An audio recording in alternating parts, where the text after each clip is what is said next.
Une trentaine de maires sur les 34 968 communes françaises ont récemment pris des arrêtés anti-pesticides.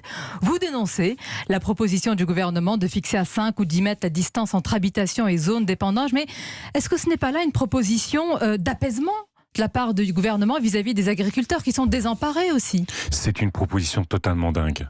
Quand j'ai entendu le ministre de l'Agriculture à votre micro, nous expliquer que avoir de l'agriculture biologique près des habitations, c'est l'artificialisation des sols. C'est-à-dire qu'il confond l'agriculture biologique et le bitume et le béton.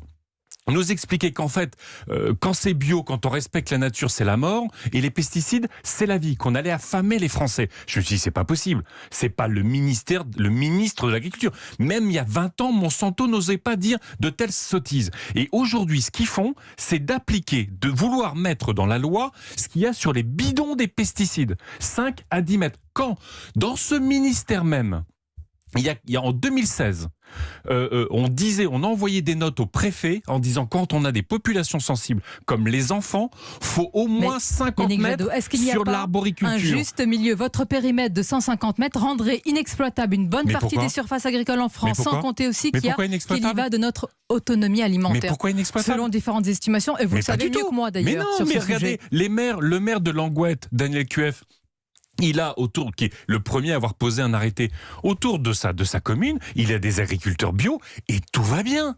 On a des milliers d'agriculteurs tous les ans aujourd'hui qui passent en agriculture biologique. On a toutes les études qui montrent à quel point nos corps sont contaminés. Est-ce qu'à un moment donné, ce gouvernement va avoir le courage d'agir contre le lobby des pesticides? Il a refusé l'interdiction du glyphosate. Il n'arrive pas à agir. On a l'impression véritablement que c'est l'industrie du pesticide qui définit la politique du gouvernement. Et puis, quelle crédibilité du président de la République? Mais Yannick Jadot, attendez, soyons clairs. Est-ce que le président de la République dit « Je soutiens moralement les maires qui posent ces arrêtés et on va avoir la taille d'un chemin pour éviter l'épandage ». Est-ce que vous appelez ce matin, j'ai dit que c'était pour l'instant une trentaine de maires. Est-ce que vous en appelez d'autres à une forme de désobéissance civile et même juridique, judiciaire? Ça n'est pas de la désobéissance civile, c'est l'application de la loi. La directive européenne impose de protéger les habitations. Le Conseil d'État a cassé, et c'est sur cette base-là que les maires prennent des arrêtés, sur une décision du Conseil d'État. C'est ce gouvernement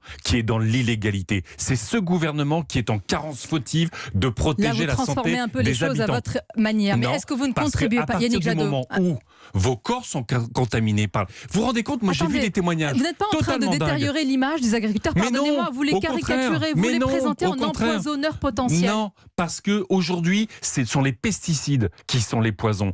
Le gouvernement continue à piéger les agriculteurs dans un modèle où effectivement, ils empoisonnent l'environnement, ils empoisonnent les habitants et eux-mêmes. Regardez, un agriculteur qui épand des pesticides, il est habillé en cosmonaute dans un tracteur qui est totalement fermé.